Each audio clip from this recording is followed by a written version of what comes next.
consultants, parking, and increased travel. We're talking about your tax dollars. And those are just some of the ways that cities are spending your money despite budget cuts. 2 News investigator Marla Carter is tracking your tax dollars tonight. Marla?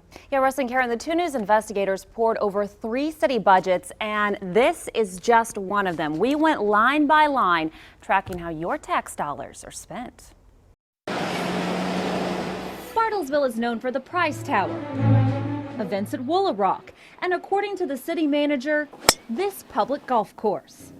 It's a treasure. It brings tourism to the city of Bartlesville. Ed Gordon says they need the tourism due to a lagging city budget. They're down 3 police positions and 3 firefighters.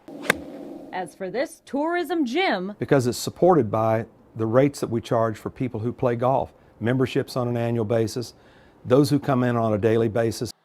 but this past year, the players didn't turn out. The golf course took in $300,000, but had $450,000 in expenses. So we had to increase the transfer out of the general fund into that budget to absorb that.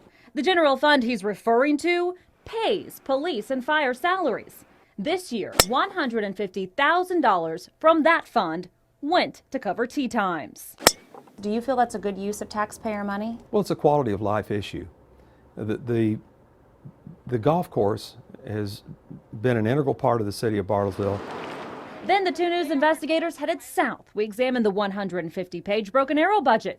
It, too, is holding off on hiring when there's an opening. We are simply holding that for a few months to provide some additional cushion in our existing budget. While hiring is on hold, the travel budget for Broken Arrow went up by 15% compared to actual costs last year, going from $161,000 to $193,000.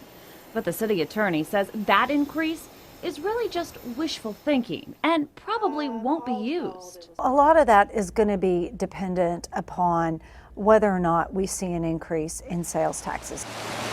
The final city we examined took the biggest hit. Of course, we cut a lot of departments pretty deeply. Tulsa City Manager Jim Twombly says Tulsa had a $17 million shortfall. It cut 141 jobs and is delaying some services.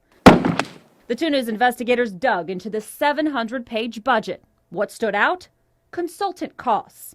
The city budgeted $1.2 million for consultants this year. That's up from $800,000 last year, a 50% increase. We saw $1.2 million budgeted for consultants. Do you feel that's a good use of taxpayer money? Well, it really depends on, again, on what area we're talking about. There are many ongoing things that we do where we use consultants. Twombly says consultants provide an expertise that the city doesn't have, and that can save money in the long run. Then there's parking. The city of Tulsa budgeted $255,000 to subsidize employee parking for downtown. Twombly says it's an expense they've talked about cutting, but have concerns. But employees come and go from this building at all hours of day and night, and so safety is another consideration. The 2 News investigators are examining other city budgets as well.